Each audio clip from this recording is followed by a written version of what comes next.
1941년도 12월 7일에 하와이의 레이더 부대에서 미군 병사 2명이 근무를 하고 있었습니다.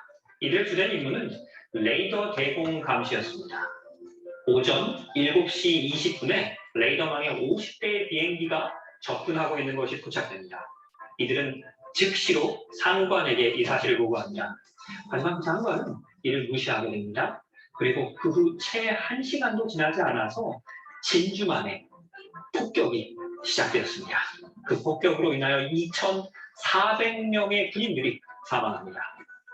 폭격 51분 전 적군이 공격할 것이라는 명백한 징조가 있었음에도 불구하고 이를 무시한 것입니다.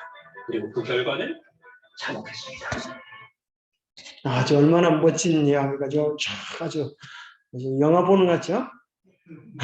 이렇게 멋지게 시작이 됩니다. 자, 여기 보니까 진주만 폭격의 징조는 무엇이었습니까? 레이더망에 몇 대가요? 50대의 일본 비행기가 나타난 것입니다. 그 정도 되면, 그죠? 아, 이 전쟁이구나. 상이 보통이 아니구나. 이렇게 인식해야 되는데, 이 두 명이 보고를 했어요, 안 했어요? 보고를 했음에도 불구하고, 대장이 뭐라 그래요? 별거 아니야? 비행기들이 요즘 뭐 놀러 가나 보다? 이렇게 했어요. 몇 분 후에요? 정확히 그 징조를 무시한 결과가 어떻게 됐습니까? 그죠? 2,400명의 목숨뿐 아니라 엄청난 피해들을 입혔습니다. 자, 많은 사람들이 무슨 일이 일어나기 전에 뭐가 나타나는가 하면 징조들이 나타납니다. 여러분들도 괜히 살을 찌는 게 아니에요. 그죠? 밥을 먹다 보면은 무슨 생각이 들어요? 징조가 나타납니까? 네, 징조가 나타납니다. 몸이 좀 둔해지기도 하고 또 여러분 스스로 이야기도 합니다. 내가 그만 먹어야지 이렇게 이야기도 하면서도 징조를 무시하고 자꾸 먹습니다. 심지어 이렇게 말해요. 내가 다이어트를 해야지. 그러나 다이어트는 내일부터 이렇게 하시다가 점점 더 배가 불러오고 또 이게 요즘은 이제 그게 뭔가 되면 만병의 근원이 된다 그러죠. 그죠? 배가 불러오는 게 옛날에는 배가 불러오면 속에 뭐가 있다 그랬어요? 인떡이 있다 그래서 아주 좋은 징조인 줄 알았는데 요즘은 의학적으로 이제 조사를 해보니까 가래 뭐가 들었다고요?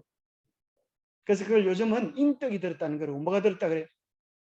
요즘은 똥배 집어넣어라 이렇게 합니다. 그러니까 온갖 숙변 들어온 것들이 다 들어있는 것이.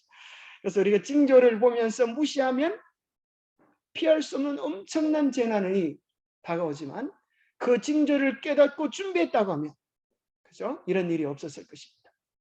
그런데 지구 역사상 가운데 가장 중요한 징조, 우리의 모든 관심과 애정을 집중시켜야 할 만한 전 지구적 사건이 하나 있는데 그것이 예수님의 다시 오시는 재림의 징조입니다. 그래서 이것을 잘 연구하고 준비하는 것은 뭐가 달리는 문제일까요? 우리의 영원한 생명이 이를 어떻게 준비하고 맞이하냐에 따라서 달려 있습니다. 그리고 놀랍게도 성경에 보면 벌써 분명한 징조를 명확하게 성경에 이야기해 놓고 있어요. 몇 년 전에요? 지금부터? 그죠? 2000여 년 전. 우리 주님께서 마태복음 24장에 이렇게 이야기해 주고 있습니다. 예수님께서 제자들에게 알려주신 징조들은 어떤 사건에 대한 것이었나요? 어디에 나온다고요? 마태복음 24장. 이걸 흔히 무슨 장이라 그래요? 재림의 징조장 이렇게 말해요. 재림의 징조장. 그러면 천국장은 어디 나옵니까? 천국장. 천국의 비유 마태복음 13장 그렇게. 자, 예수님이 재림 징조장에 보면은 여러분 이제 1번 문제입니다. 같이 한번 읽어보겠습니다. 여러분 책 있으신 분은 여러분 책으로 읽으시면 되고, 자 앞에 시력이 좋으신 분 앞에 있는 걸 보면서 같이 한번 읽어보겠습니다. 요 동글배기 안에 뭐가 들어갈지 여러분들이 이제 이렇게 읽어보면 되겠습니다. 시작.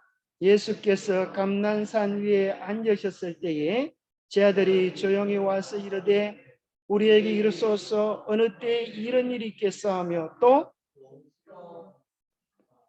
주의 임하심과 세상 끝에는 무슨 징조가 있사오리까? 이럴 때 빨리 답을 적으시기 바랍니다. 그래서 집에서 공부할 때 그죠? 여기 뭐가 들어갈까? 이렇게 고민하면서 찾아서 적으면 되는 것입니다. 여기 참 재밌게도 예수님께서 제자들과 함께 감난산 위에 앉으셨을 때에 제자들이 묻는 것이 이 두 가지를 얘기합니다. 우리는 오늘 제목이 뭐예요? 말세에 무슨 일이 있겠습니까? 말세의 징조에 대한 것인데 제자들이 뭘 물었어요? 말세에 무슨 징조가 있겠습니까? 이렇게 물었습니까? 뭐요? 네, 세상 끝. 이걸 이제 두 글자로 말세입니다. 그거 말고 이제 그거는 했잖아요. 세상 끝에는 무슨 징조가 있어? 그거 했잖아요. 그거 말고 주의 임하심과 요거 그죠? 그래서 제자들은 적어도 뭘 생각하는가 하면 세상 끝과 뭐가 일치한다? 주님의 임하심이 같은 사건이다.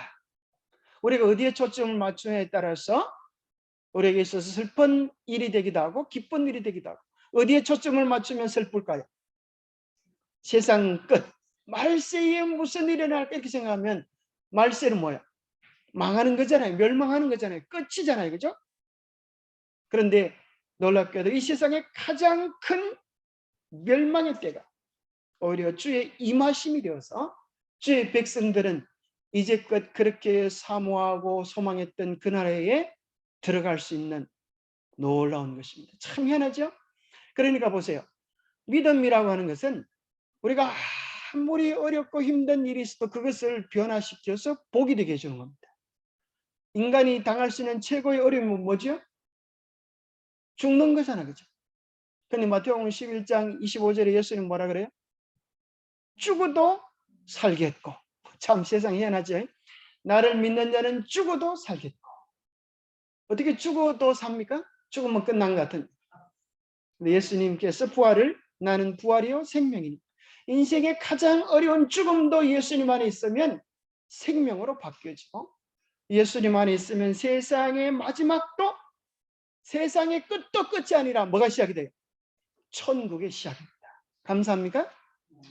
우리는 죽어나 사나 어디에 있어야 되겠습니까? 예수님 안에. 예수님 안에 있는 것 참 중요한 것입니다. 코로나가 와도 예수님 안에 있으면 걱정할 게 없습니까? 2월달이 되니까 이제 2월달이 되면 코로나가 뭐 10,000명 이상 그죠? 하루에 10,000명 이상 더 생긴다 이렇게 아주 막 뉴스에 나오고 막 그러니까 여러분 겁이 많이 납니까? 그럴 때일수록 내가 더 주신 건강기별에 충실하자 그렇게 마음을 다져 먹으시기 바랍니다. 자, 이번 질문. 그러면 예수님이 언제 오시는지 날짜를 혹 알 수 있나요? 이렇게 질문을 할 수가 있습니다. 그런데 성경에 보니까 뭐라고 되어 있어요? 그 날과 그때는 아무도 모르나니 하늘의 천사들도 아들도 모르고 오직 아버지만 아시느니라. 성경에 이렇게 기록되어 있어요. 특별히 우리는 예언적인 기간에 대한 예언이 언제로 마무리되었다고요? 1844년 그 이후로는 계시록 10장에 보면 시간에 대한 기간이 다 끝이 났다고요. 그래서 이제는 누가 언제 온다 이런 내용들에 대하여 미혹되지 않게 되기를 바랍니다. 요즘도 이런 거 연구하는 사람이 있을까요? 많이 있습니다. 그죠? 언제 예수님이 오신다 이렇게 얘기합니다. 그날 맞을까요? 안 맞을까요? 우리 주님은 성경에 알지 못하는 시간에 그랬어요. 너희가 생각지도 못한 시간. 그 사람이 언제 오겠다 그러면 예수님 올라 그러다고 또 안 오시거든요. 거짓 선지자들의 가르침들이 마지막 때 많은 것입니다. 왜냐하면 아무도 모르고. 왜 그러면 하나님께서 예수님이 오시는 날을 모르게 하셨을까요? 예수님 초림은 알 수 있었습니까? 예수님 초림은 다니엘서를 연구해 보면 언제쯤 오실 것인가가 나와 있어요. 놀랍죠? 연도가 나오는 것입니다. 마지막 때는 뭐가 나오지 않아요? 자, 첫 번째 예수님 초림 때는 언제 오실지는 정해 주셨지만 몇 년도는 정해 주셨지만은 뭐로 오시는가 하면 어린 아이의 모습으로 오세요. 그런데 재림 때는 예수님께서 어떤 모습으로 오세요? 영광 중에 예수님의 영광의 모습으로 오십니다. 그런데 그때는 뭘 알려주지 않아요? 날짜를 알려주지 않아요. 왜 그러실까요? 뭘 드러내시려고? 우리의 본색을 드러내시려고. 우리의 마음이 정말 주님을 사랑하고 고대하는가? 그것을 점검하시려고, 그것을 확인하시려고. 그래서 우리는 그리스도인들은 이런 말이 있어요. 그리스도인들은 어떻게 살아야 하는가? 처음 선교사들이 한국에 많이 오니까 한국 교인들이 대부분 인상이 좀 어두워요. 왜 그런가 하면 유교 스타일이 뭐예요? 분위기 잡는 분위기. 걸어도 천천히 이렇게. 유교 사상의 공자님은 쫓아다니니 비와도 양반 어떻게 해요? 천천히 이렇게 걸어도 쫓아다니면 촐랑이 된다고 이렇게 아주 쌍놈이라고 뭐라 그랬어요. 우리 교회 분위기도 아주 엄숙했어요. 그래서 그때 한 선교사가 그렇게 물었다. 한국 사람들은 왜 이렇게 교회 분위기가 엄숙하고 다 이렇습니까? 그래 물으니까 이제 이 목사님이, 한국 목사님이 대답할 게 없어요. 곰곰이 생각하다가 그것은 우리 한국 사람들은 다 예수님의 십자가를 명상하기 때문에 그 십자가 우리가 어떻게 웃을 수가 있겠습니까? 이렇게 이야기했다. 그러니까 선교사가 가면 한 방 먹고 가만히 있을 줄 알았더만 정말 한국 사람들은 은혜 충만합니다. 이래야 될 텐데 그 선교사님이 가만히 있다가 뭐라 그러냐 하면 예수님이 부활하셨다는 사실은 모르신다는 말씀입니까? 이렇게 십자가 뒤에 뭐가 있어요? 부활의 영광. 어떻게 보면 그리스도인들은 어제 예수님이 십자가에 달려 돌아가신 것처럼 오늘 예수님이 부활하신 것처럼 내일 예수님이 뭐 하실 것처럼요? 뭐 하실 것처럼요?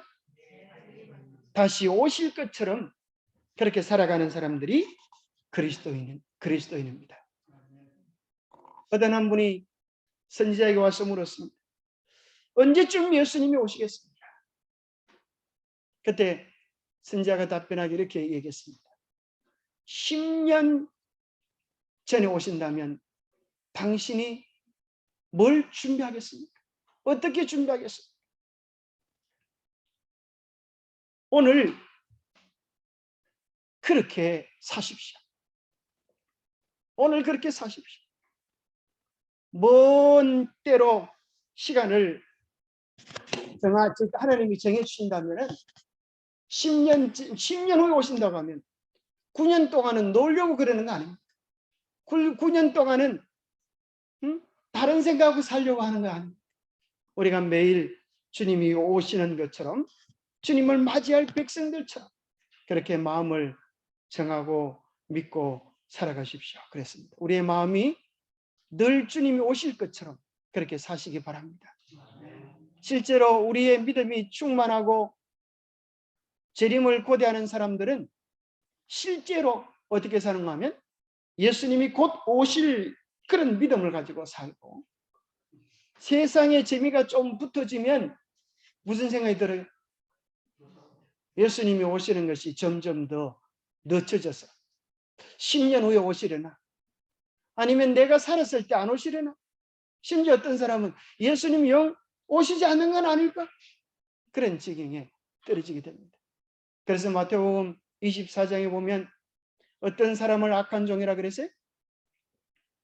예수님이 드디 오실 줄 알고 친구들과 어울려서 세상 속에 빠져있는 종들을 향하여 주님께서 악한 종이라고 그렇게 말씀하십니다. 그래서 우리는 늘 깨어서 주의 오심을 기다리는 주의 백성들이 되기를 바랍니다.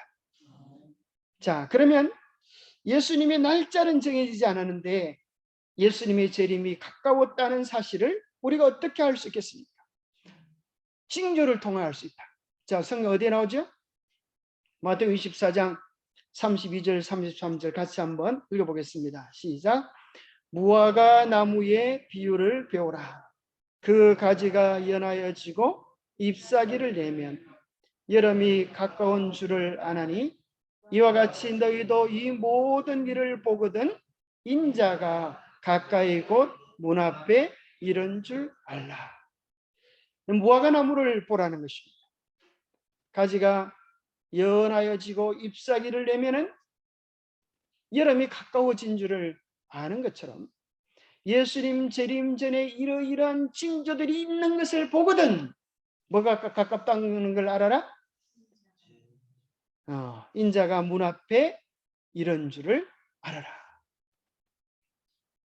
작년에 제가 무화과 나무 가지를 하나 누가 잘라놓은 걸 갖다 불쌍해서 주스다가 우리 텃밭에 꽂아놨는데 살았을까 죽었을까?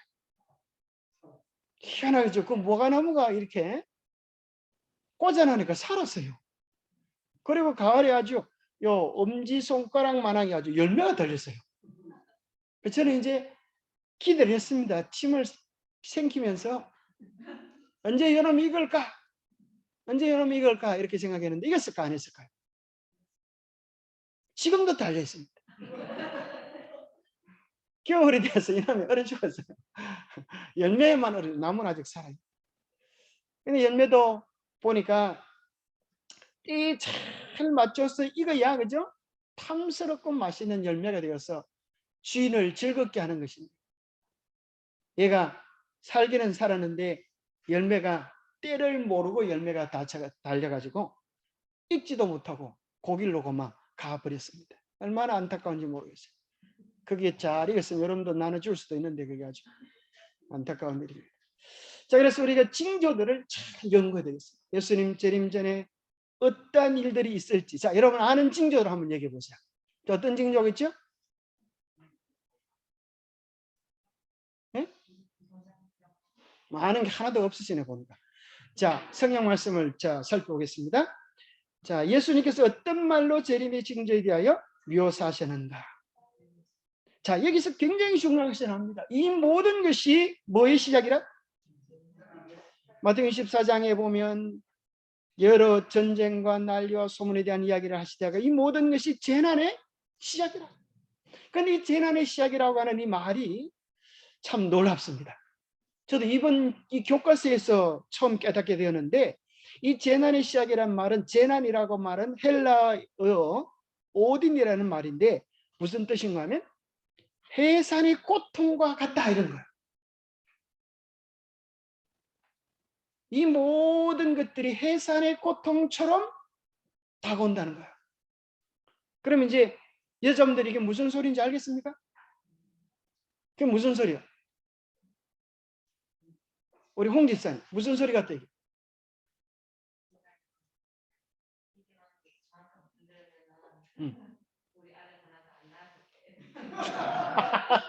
자, 이거는 그런 소리가 아니고, 해산의 고통이라고 하는 소리는, 이런 뜻이 있습니다.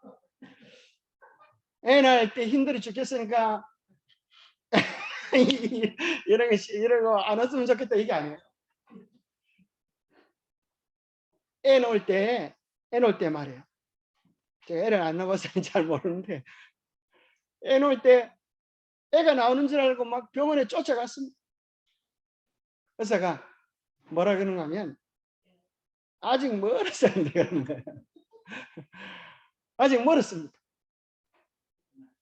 애 엄마는 아파 죽겠다고 그러는데 아직 멀었다. 왜 멀었어요? 때가 안 됐기도 안 됐지만 이게 뭐에 되는가 하면 이 고통이 그죠?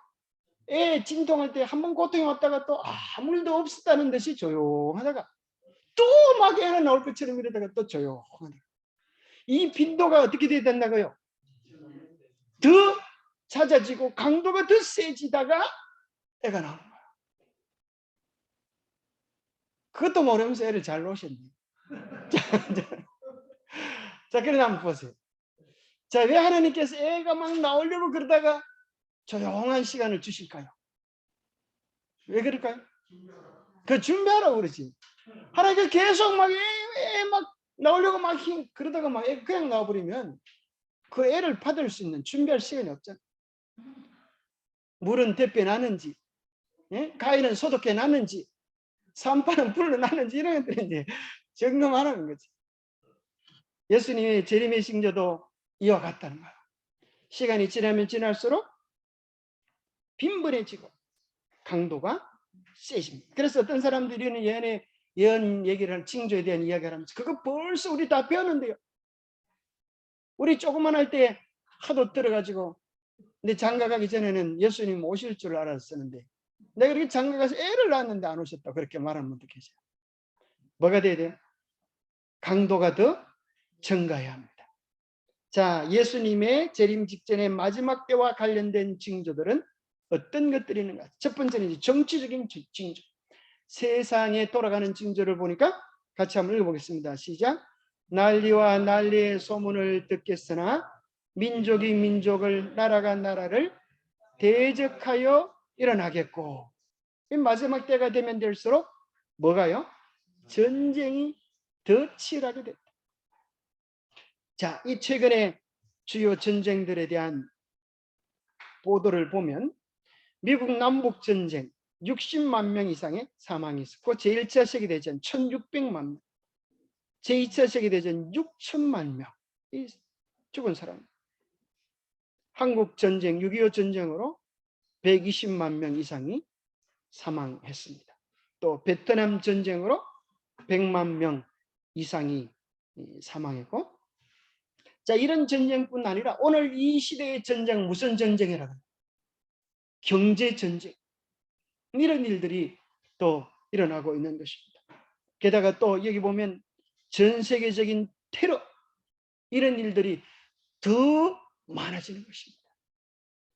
이제는 전쟁만 전쟁이 아니라 그죠? 민간들이 사는 곳에 갑자기 막 이런 테러가 일어나서 엄청나게 많은 사람들이 죽어가는 것입니다. 게다가 자 여기 보면 세계에 점점 이제 국가를 잃어버리고 갈 곳이 없는 보드 피플이라고 하는 세계 난민들이 여러분 몇 명이나 될까요? 올해 지금 현재 난민이 몇 명이나 될까요? 잘 모르겠죠? 한 얼마 정도 될 것 같아요? 여기 보니까 6,850만 명. 참 엄청나죠? 6,850만 명. 그냥 단위가 10,000명, 그죠? 6,850만. 시리아 난민이 630만 명. 아프가니스탄 260만 명. 그래서 정말 이렇게 여러분 한번 생각해 보세요. 이 추운 겨울날 여러분들이 보드 타고 있다고 생각해 봐요. 얼마나 기가 찰 노릇입니까? 먹을 것도 없고. 기가 찰 노릇이겠죠? 보드에는 사람만 소가 이렇게 어느 나라도 받아주지 않을 때 얼마나 힘이 들고 어렵겠습니까? 그래서 세계적으로 전 세계 난민 전쟁이라고 표현했습니다. 난민 밀어내기 못 받겠다는 것입니다. 물리적인 징조, 체제의 기근과 지진이 있다고 하시는데 지진, 기근, 질병 이런 것들이 가면 갈수록 더 강도가 세지는 것입니다. 지진에 대한 강도들도 이 통계상에 보면 가면 갈수록 더 많아져. 얼마 전에 통가에서 화산이 일어나는데 그죠? 1000년 만에 대폭발이 일어나서 세계가 진동하는 그런 끔찍한 일들이 일어나죠. 이 사건이 있고 나서 한 뉴스에는 일본의 화산이 폭발하면 앞으로 1억 이상이 사망할지도 모른다. 한 과학자가 그런 발표도 했습니다. 앞으로 이 세상이 어떻게 될지 아무도 예측할 수 없는 재난으로 우리를 몰고 가는 것입니다. 뿐만 아니라 굶주림이 오늘 가득한데 참 오늘 여러분 새끼 밥 먹고 사시는 것을 인하여 감사하시게 되기를 바랍니다. 자, 전 세계 10억 명의 사람들이 매일 충분한 음식을 먹지 못한다. 10억 명의 사람들. 5억 명 이상의 사람들이 만성 영양실조로 고통을 당하고 있고 연평균 500만 명 이상의 어린이들이 매년 굶주림으로 목숨을 잃고 있다는 거예요. 참 얼마나 끔찍합니까? 500만 명 어린아이들이. 그러니 우리는 밥 맛이 없다고 숟가락 던지고 막 그러면 되겠어요, 안 되겠어요? 그죠? 뭘 주든지 우리 정장로님처럼 맛있게 냠냠 짭짭 이렇게 드시기 바랍니다. 그죠? 우리에게 참 얼마나 감사한 일입니까? 우리에게 정말 먹을 것이 넉넉하게 하신 하나님의 은혜에 대해서 참 감사하시게 되기를 바랍니다. 세상에 10억 명의 사람들이 매일 충분한 음식을 먹지 못한다고 하는, 제가 필리핀에 IS 공부할 때 가보니까요, 진짜 이 아프리카 쪽에서 온 사람들은 하루에 한 끼나 이틀에 한 끼 이렇게 먹는 학생들이 있어요. 아, 정말 남의 얘기가 아니구나 그런 생각을 해본 적이 있습니다. 전 세계 기아로 죽어가는 인구수, 그 다음에 전염병에 대한 문제. 오늘 우리가 아주 마스크를 쓰고 사는 이런 시대에 살았지. 오늘부로 코로나로 인하여 죽은 사람들이 몇 명입니까? 전 세계에 한 몇 명 될 것 같아요. 여기 보니까 오늘부로 559만 명 사망자입니다. 사망자. 전 세계적으로 559만. 확진자는 몇만이요? 3억 4천만. 아, 감사합니다. 확진자가 3억 4천만. 참으로 엄청난 재난의 시대에 전 세계적인, 이제는 그 재난이 그죠? 어느 한 지역적인 것이 아니라 전 세계적인. 이건 무슨 얘기 같아요? 정말 예수님이 오심이 심히 임박하니 우리로 하여금 깨어서 준비하라고 하는 것입니다. 이 특별히 코로나는 우리에게 뭘 보여주는가 하면 일요일 시험령의 예고편 같잖아요. 그죠? 코로나가 되니까 사람들이 뭐예요? 첫 번째는 백신을 맞아라. 그죠? 그렇게 이제 권하고. 백신을 안 맞으니까 나중에 뭐예요? 백신 패스 그래가지고. 백신을 안 맞으면 어디 못 가요. 우리 교회 어떤 집사님 밥 먹으러 갔다가 빠꾸 당했어요. 그게 뭐가 없다고요? 백신 패스. 그게 없다고 패스가 안 되는 거라. 얼마나 참 마음이 그죠? 잡잡할까요? 큰 마트 같은데 또 못 들어가. 앞으로 이제 뭐 때문에 그런 일이 벌어질 수 있어요? 일요일 휴업령 때문에 일요일 날 휴업하지 않은 사람들에게 그런 법적인 제재들이 다가올 수 있다고 하는 사실을 우리에게 예고편으로 보여주는 것 같아요. 또 이 세상에 증가된 지식과 기술, 다니엘아 마지막 때까지 이 말을 간수하고 이 글을 복음하라. 많은 사람들이 빨리 왕래하며 지식이 다리라. 특별히 예언의 말씀에 대한 지식뿐 아니라 이 마지막 시대를 오늘 무슨 시대라 그런가 하면 3차 산업혁명. 여러분 그죠? 산업혁명이란 참 대단한 것입니다. 옛날에는 손으로 땅을 파다가 요즘 뭐요? 기계로. 그죠? 여러분 옛날에 진짜 참 저도 어릴 때 벼베기 한다고 수고 많이 했습니다. 근데 요즘 나 들고 벼베기 하는 사람 있습니까? 거의 없어요. 그죠? 딱 기계로 그냥 기계 한 대만 있으면 그죠? 사람 10목 이상을 하는 것입니다. 게다가 요즘은 이제 컴퓨터와 인터넷이 발달돼, 컴퓨터가 인터넷이 제3차 산업혁명이에요. 그런데 요즘은 무슨 혁명? 4차가 왔다는 거예요. 4차가 뭐예요, 여러분? 예? 4차가 뭐예요? 이게 AI, 인공지능이라는 겁니다. 인공지능. 인공지능이 얼마나 똑똑한가? 여러분 알 수 있어요? 어떻게 알 수 있어요? 여러분보다 더 똑똑합니다. 인공지능. 자, 여러분들이 요즘 제가 이제 말하는 것을 글자로 이렇게 다 바꿔줘요. 참 희한하죠? 글자로 다 된 걸 또 읽어주기도 하고, 뭐 이런 것들은 기본이고, 그죠? 딱 뭐 치면 자, 이제 여러분들이 이런 시스템으로 바뀌면서 여러분들이 이제 카톡에서 주고받는 거, 또 이제 여러분들이 인터넷에서 하는 거, 이런 모든 정보들이 어떻게 돼요? 다 저장이 돼요. 그래서 이 사람은 어떤 성향을 가지고 있구나. 이 사람은 하늘에 갈 백성인가 세상에 속한 백성, 그게 딱 나온다니까요. 뭐에 보면 이 사람의 성향이 딱 나오는 거예요. 인터넷에, 핸드폰에 뭘 찾는가? 이 사람이 뭘 좋아하는가? 그게 뭐예요? 그 사람 머릿속에 들이는 생각이 딱 나오는 겁니다. 그래서 우리는 참으로 엄청난 문화가 발전. 옛날에는 그죠? 전화 한 통화를 하면 참 국제전화 그러면 막 비용이 어마어마했습니다. 그죠? 어떤 애가 국제전화 해가지고 막 집안을 말아먹은 애도 있고 그래요. 근데 요즘은 어때요? 카톡으로 그죠? 미국하고 그냥 영사통화하는 건 뭐 아무 일도 안 해요. 전 세계가 그냥 하나로 연결되어져 있습니다. 이것을 넷 그물이라 그럽니다. 이 그물은 누굴 잡으려고 그물을 쳤을까요? 마귀는 이 그물을 통하여 가지고 사람들의 영혼을 뭐 하려고요? 지옥으로 멸망으로 이끌려고 하고, 우리는 이 넷을 통하여 이 그물을 통하여 뭐 해야 되겠어요? 한 명이라도 더 영혼을 구원하는 일에 집중시켜야 되겠습니다. 그래서 보면 여러분들이 계시록에 보면 바벨론의 상품들이 뭐예요? 여러분 바벨론의 상품 보셨어요? 그거 보면 금원, 나무, 목석 막 여러 가지 쭉 나오다가 뭐예요? 마지막에 사람의 영혼들이라 그래서. 그러니까 요즘 가만히 보면 인터넷에 한번 빠져보면 유튜브에 한번 빠져보면 재미난 게 많아요, 없어요?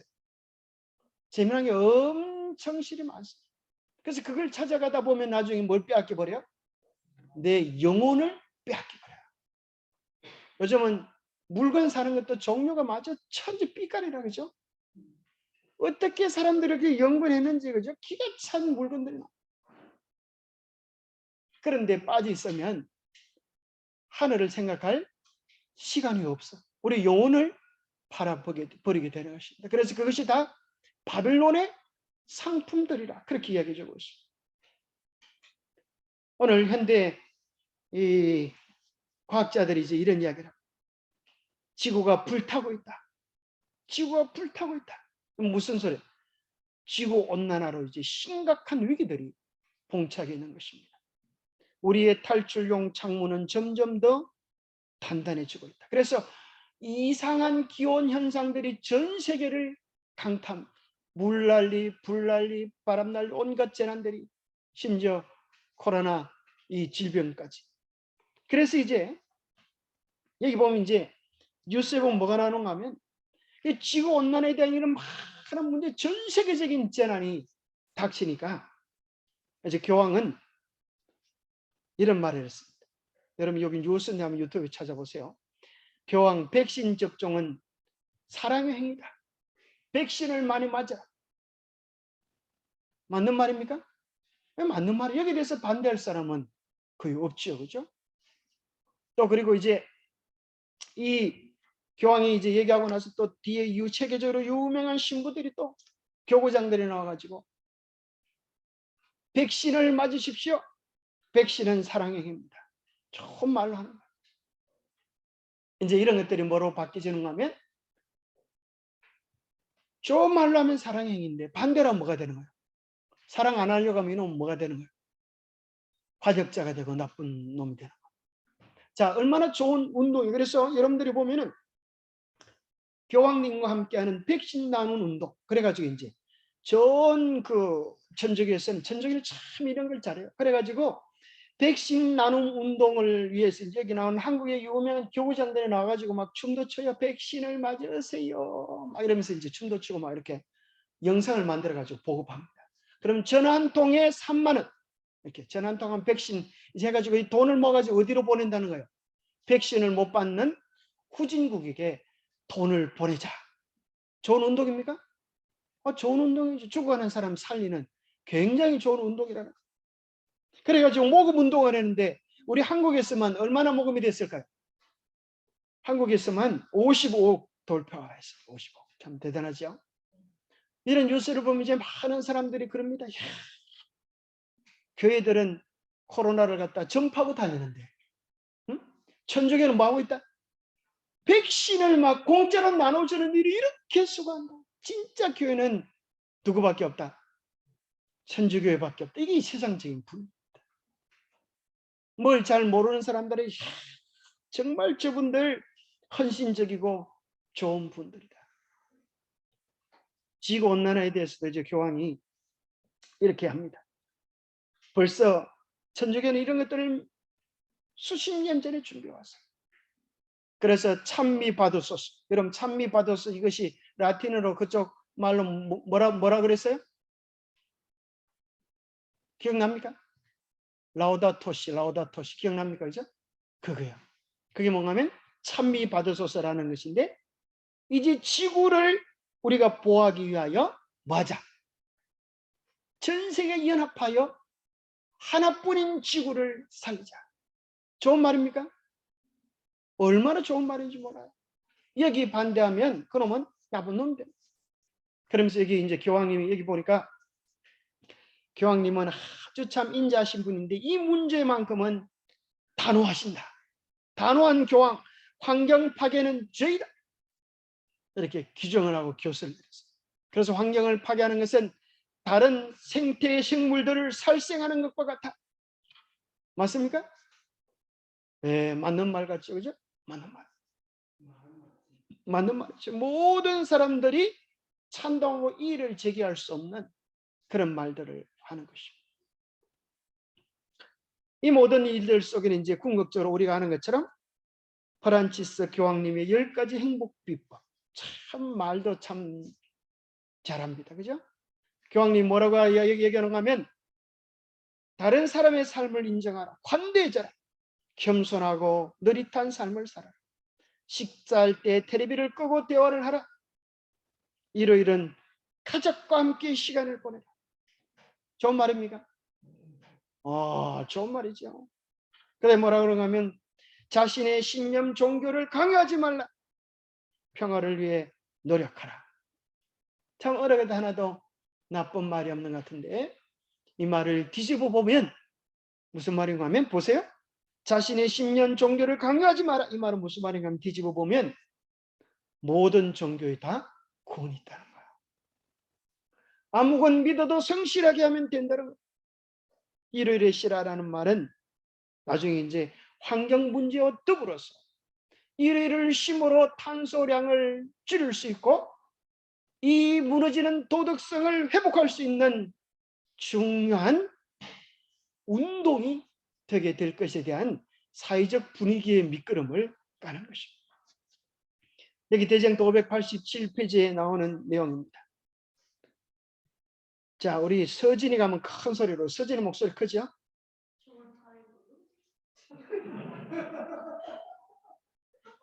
서인이가 한번 해볼까요? 서인이가. 서진이 한번 해볼까요? 크게 한번 읽어봐요. 보여요? 한번 읽어봐요. 자, 시작. 제가 이렇게 큰일 납니다. 운영자라 하면 안 되고. 자, 이럴 운동자들은 그들 자신의 가장 큰 복리를 촉진시키기 위하여 활동하고 있는 것으로 스스로 자처한다. 뭘 위하여 활동하고 있다고요? 사회의 복리를 위하여. 이 세상을 잘 살게 하고 행복하게 하고 쉬게 해주고 가족 간의 우애를 가지도록 도와주고 있다는 거예요. 그리고 그들과 연합하기를 거절하는 자들은 마치 금주와 개혁운동의 원수처럼 비난을 받는다. 아빠가 마이크를 가져왔으면 마이크 테스트. 자, 원수처럼 비난을 받는다. 그 다음부터 한번. 그러나 자, 눈 똑똑히 뜨고 그러나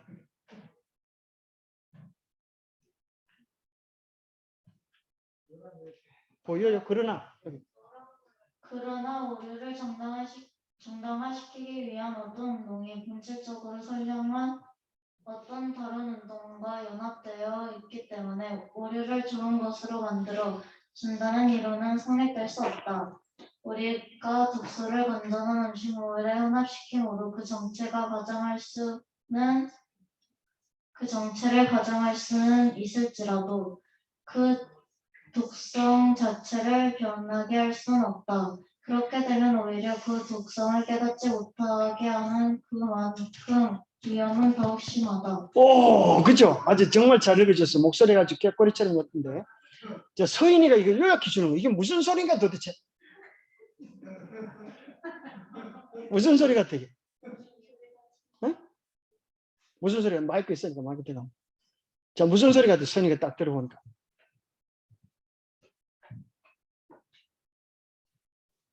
모르겠어. 아, 모르겠어. 잘 모르는 소리를, 모르는 소리를 적어놨어. 저기 보니까. 자, 독소하고 좋은 음식을 섞어 놓으면 어떻게 된다는 거예요? 그죠? 독소와 좋은 음식을 섞어 놓으면 서인이 그거 먹고 싶어요? 안 먹고 싶어요? 왜요? 좋은 음식인데. 그거 먹으면 어떻게 될까요? 죽어요. 그렇죠? 죽어요. 그것만 하면 되겠죠? 자, 좋은 음식에다 독소를 섞어 놓으면 보기는 뭔데요? 좋은 음식인데 먹으면 죽는 겁니다. 그래서 많은 사람들에게 보기는 세상의 복지를 추구하는 무슨 운동인데? 지구 보존, 환경 보존 운동인데 그 속에는 뭐가 있어요? 하나님의 계명을 대적하는 독이 숨겨져 있는 것입니다. 궁극적으로 하나님의 계명에 대항하여 일어나는 큰 운동들을 이루기 위하여 벌써 이 모든 준비들을 해놓고 있는 것을 보게 됩니다. 사회적인 징조, 이 사회는 어떻게 되는가? 자, 이게 보니까 도덕적인 붕괴가 오늘 이 마지막 시대의 특징인데, 뭐와 같이요? 노아의 때와 같이 인자의 임함도 그러하리라. 제가 오늘 우리 정자님 댁에 가서 점심을 먹는데, 그때 텔레비에 딱 뉴스가 나왔어요. 그 뉴스에 무슨 뉴스가 나오는가 하면, 어떤 교장 선생님이 화장실에 몰래카메라를 설치했다고 그렇게 그 뉴스 보셨어요? 참 교장 선생님이 그렇게 설치해 놔가지고 참 창피한 일이죠. 이게 참 얼마나 참 창피한 일입니다. 이 도덕적인 붕괴들이 이 세상에 가득한 것이 노아의 때와 같다. 이게 뭐 노아의 때의 특징이 뭐예요? 여기 보니까 창세기 6장 5절에 보니까 여호와께서 사람의 죄악이 세상에 관영함과 그의 마음으로 생각하는 모든 계획들이 어떻게? 모든 계획들이 항상 악할 뿌리는 것입니다. 어떻게 생각하는 것이 그거밖에 안 되는 거예요. 늘 생각하는 것이 뭐밖에 안 돼요? 악한 것, 죄악적인 것, 탐욕적인 것, 욕망적인 것. 그렇게 될 수 있을까요, 사람이? 반대로 우리의 생각 속에 항상 좋은 것만 생각할 수도 있을까요?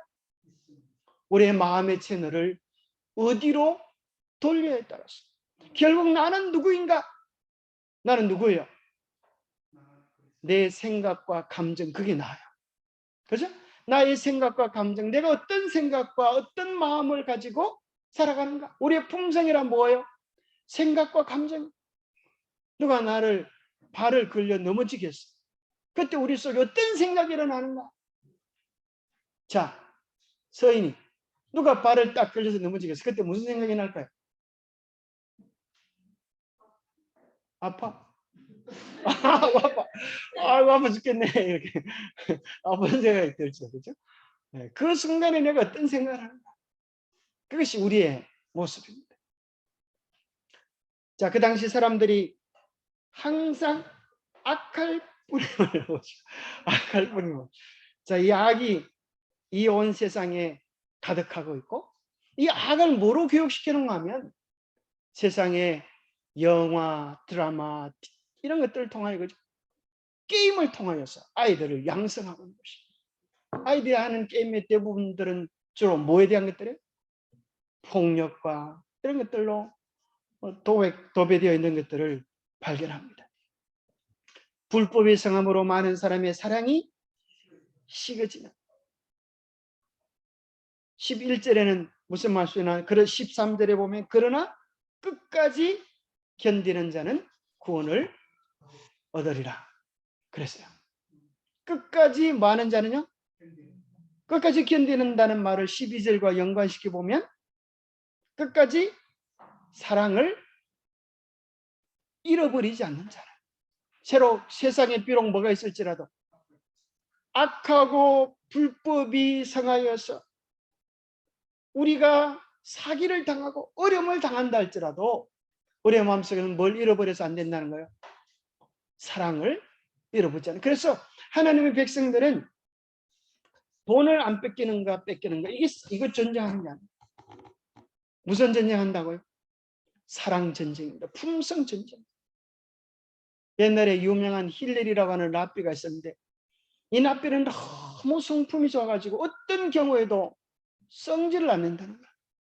그래서 어떤 사람이 내기를 했어요. 진짜 그 사람 성질을 내는 안 내는. 그래서 이 랍비들이 이제 안식일 되기 전에 이제 다 목욕하러 가는데 목탕에 들어가서 열심히 때를 벗기고 있는데 바깥에서 랍비를 불렀어요. 랍비님, 랍비님. 그래 불렀어요. 랍비가 이제 목욕하다 말고 부르니까 또 나가지. 무슨 소리 하냐면 사람 머리는 왜 그렇게 동그래요? 이렇게 부르는 거예요. 그 바보 같은 질문하는 거예요. 그래도 랍비님 뭐라고 설명해줘요? 뭐라고 설명할까? 또 그러다 또 들어가서 또 열심히 이제 머리에 이제 막 이렇게 막 씻으려고 하면 또 부르는 거라. 랍비님, 콧구멍 왜 2개예요? 이렇게 사는 거예요. 수십 번을 해도 랍비가 성이 안 나니까 이 사람이 지가 성이 나가지고 아니 당신은 왜 성질을 안 내요? 당신 때문에 내가 지금 내기 걸렸는데 10만 원 뺏기게 됐잖아요. 난 당신 성질 낼 줄 알고 10만 원을 걸었는데 내가 뺏기게 됐다. 그러니까 이 힐러리 뭐라 그러는 건 이렇게 당신 10만 원 뺏기는 것보다 내 품성을 잃어버리지 않는 게 훨씬 더 중요합니다. 때로 우리가 10만 원 뺏길 수도 있을까요? 그것 때문에 우리의 품성을 잃어버리지 않게 되기를 바랍니다.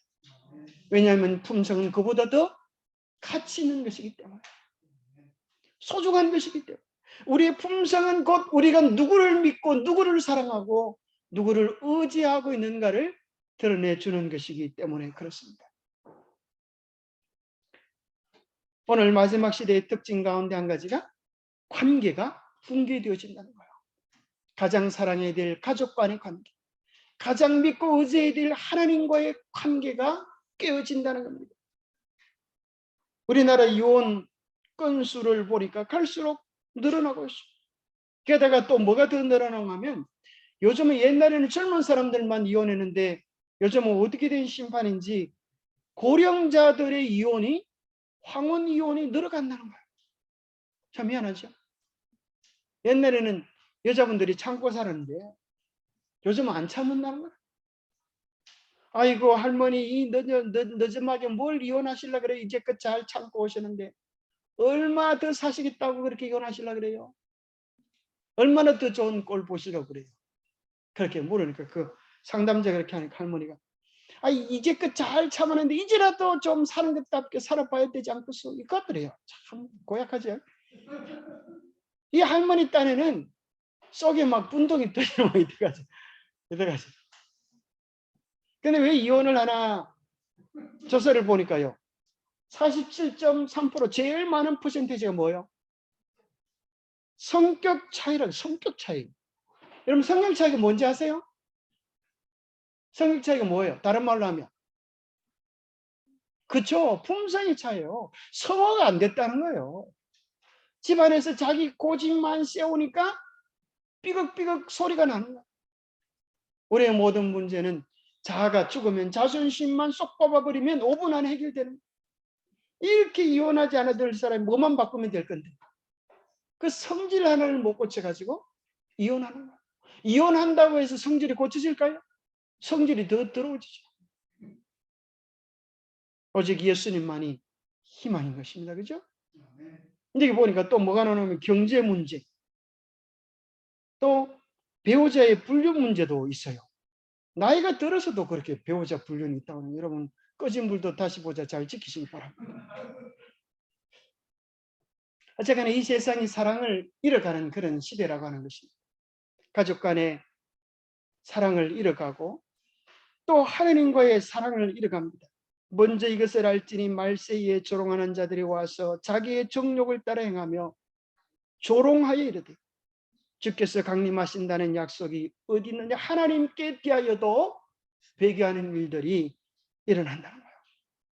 한국의 큰 교회들이 세습 문제, 돈 문제, 범죄 문제, 권력 문제, 행령 문제, 온갖 죄악들이 가득 차고 있으니까 아예 어떤 사람은 이런 팜퍼렛을 들고 쫓아다니. 오늘날의 교회는 타락했어요. 예수님을 찾으세요. 혼자서 찾으세요. 교회 가지 마세요. 이런 팜퍼렛을 들고 다. 참 기가 찬 모습이죠. 우리는 이런 모습들을 보면서 정말 바벨론에서 나오라고 하는 그 경고가 생각나는 것입니다. 그렇죠? 우리의 교회는, 우리의 심령은 바벨론이 되지 않도록 우리의 마음을 정결하게 보존해야 할 것입니다. 그러면서 어떤 한 교수는 이렇게 말했습니다. 한국 교회의 개신교 역사상 가장 타락한 모습을 오늘 가지고 있다 그랬습니다. 거짓 그리스도들과 거짓 선자들이 일어나 큰 표적과 기사를 보여 할 수만 있으면 택하신 자들도 미혹하리라. 마지막 때가 되면 거짓 기적과 거짓 선자들이 일어나 사람들을 미혹하는 일이 있겠다고 이야기하고 계시는데, 그들이 아무리 능력과 기적을 베푼다 할지라도 율법과 증거의 말씀을 따르지 않을 때 주의 재림의 날에 서지 못할 것을 이야기해 주고 있습니다. 자, 오늘날에는 강신술이 성행되어지는데 어디에서요? 교회 안에서 이런 일이 일어난, 큰 이적을 행하되 심지어 사람들 앞에서 불이 하늘로부터 땅에 내려오게 하고 짐승 앞에서 받은 바 이적을 행함으로 땅에 거하는 자들을 미혹하는데, 교회 내 어떤 악한 영의 역사가 일어나는가? 여기 보니까 귀신의 영이라, 그들은 귀신의 영이라 이적을 행하여 온 천하 왕들에게 가서 곧 하나님의 전능하신 이의 큰 나라에 있을 전쟁을 위하여 그들을 모으라. 마지막 시대에 뭐가 나타나요? 귀신의 영이 나타나서 사람들을 이적으로 미혹하는 일들이 일어나는데, 그 한 가지 한국 교회에서 일어나는 방언에 대한 문제, 방언과 신유, 이런 것들이 정말 하나님의 역사인가 아니면 마귀의 장난인가, 그런 책들이죠. 그러면서 이 방언 문제에 대하여 오래도록 연구했던 한 장로교회 목사님은 한국에 있는 99.9%의 방언은 다 마귀의 장난이다. 그래서 방언을 통하여 신비한 영적 체험을 하지만 나중에는 악한 영들이 그를 지배하여서 좀비처럼 만들어 버린다. 그렇게 이야기해 주고 있습니다. 게다가 이 강신술의 모습은 천주교에서도 가득한데, 영화가 나왔죠? 파티마의 기적. 파티마에서 누가 나타났어요? 마리아가, 성모 마리아가 새 아이에게 나타나서 세상에 일어날 일들을 얘기해 준 이런 일들, 마리아가 나타난 이런 일들이 강신술의 모습, 죽은 마리아가 아니고 마귀의 장난들인 것입니다. 마지막 때가 되면 될수록 이런 일들이 더 우리 눈앞에 나타날 것입니다. 진실한 신앙인들은 감소되어집니다. 너는 이것을 알라, 말세에 고통하는 때가 이르러 사람들이 자기를 사랑하며 경건의 모양은 있으나 경건의 능력은 부인하는. 이게 무슨 말이야? 성경을 보고 기도하는 체 하지만 그 말씀과 기도가 뭘 변화시키지 못하는 거야? 그 사람의 삶을 움직이지 못한다는 거예요. 말씀 볼 때는 말씀 보고 텔레비 볼 때는 또 텔레비에 빠져서 우리의 말씀이 우리의 삶을 변화시키지 못합니다. 이러한 때에 천국 복음은 모든 민족에 전거되기 위하여 온 세상에 전파되리니 그제야 끝이 오리라. 이 복음 전파의 역사는 이제 마지막 때가 더 가깝다고 하는 것을 이야기해 줍니다. 예수님께서는 그분의 재림에 대하여 어떤 경고를 쓰는가? 이러므로 너희도 준비하고 있으라. 생각하지 않은 때에 인자가 오리라. 그래서 우리는 날마다 우리의 생각을 하나님께 고정시키는 일을 해야겠습니다. 우리는 예수님의 재림을 어떻게 준비해야 할까요? 볼지어다 내가 문 밖에 서서 두드리노니 누구든지 내 음성을 듣고 뭐하면요? 문을 열면, 이것이 라오디게아 교회 보내는 권면입니다. 우리의 마음 문을 열고 예수 그리스도를 실질적인 내 삶의 주인으로 모시는 것입니다. 라우디키아에 보니까, 기별에 보니까 예수님이 어디 계세요? 우리 마음 문 바깥에 계시다. 마음 문 바깥에 있는 것과 마음 안에 모시는 것이 차이가 있을까요? 하나는 사망이고 하나는 생명인 것입니다. 하나는 실제적인 신앙이고 하나는 이론적인 신앙입니다. 예수님이 우리 안에 계실 때 우리의 삶은 변화되고 준비될 수 있을 것입니다. 이제 우리는 예수님의 재림을 어떻게 준비하며 살아야 할까요? 주의하거라, 깨어 있으라. 그때가 언제인지 알지 못합니다. 우리는 깨어 준비하며, 자, 마지막으로 이 말씀을 좀 읽고 마치겠습니다. 여러분 책에는 안 나오는 것이지만 초대, 우리 첫째 천세 기별이 전파되어졌을 때 어떤 일이 일어나는가? 초기 문집에 이렇게 기록되어 있습니다.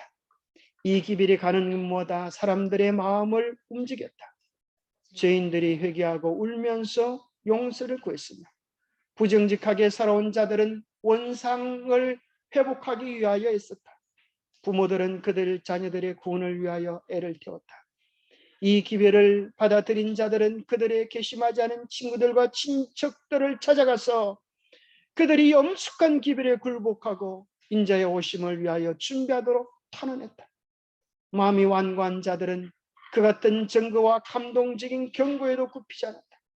이 영혼을 정결케 하는 사업은 사람들의 애정을 속적인 사물에서 돌이켜 그들로 하여금 일찍이 없었던 헌신을 하게 했다. 이것이 초대 우리 재림운동 때 있었던 역사들입니다. 오늘 우리에게도 이런 일이 있어야 하지 않겠습니까? 주님께서 우리의 마음속에 죄들을 알려줄 때 회개하고 용서를 구하며 돌이키는 역사, 또 우리의 자녀들의 구원을 위하여 애타는 심정으로 울부짖는 역사가 일어나서 우리의 가족들을 주님께로 돌이키고 이 세상에 붙들어 매인 우리의 애정들을 이제는 잘라서 영원한 하늘 사업에 고정시키는 하늘 참된 백성들이 되시기를 간절히 소망합니다. 기도하겠습니다.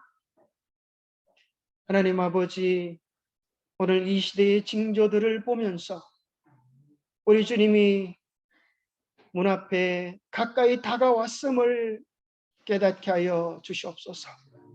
이제 우리 마음 문을 활짝 열고 예수님을 우리 인생의 주인으로, 우리 인생의 왕으로 모시게 하여 주시옵소서.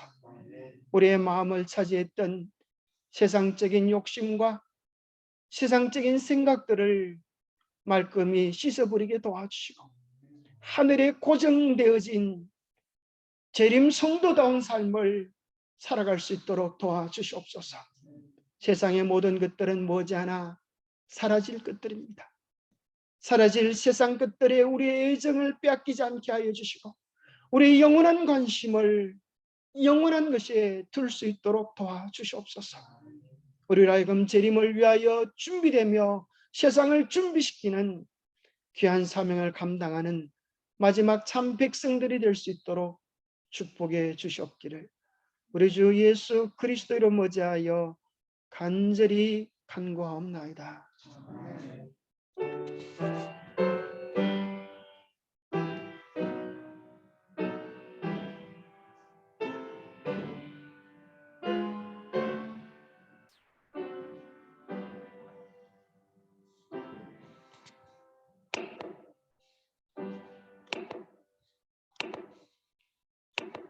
네, 감사합니다. 우리 줌으로 또 우리 많은 분들이 참여해 주셨습니다. 우리 주님의 축복이 여러분들의 생애에 가득하기 바랍니다. 네, 내일 뵙겠습니다. 편안한 밤 되세요. 감사합니다.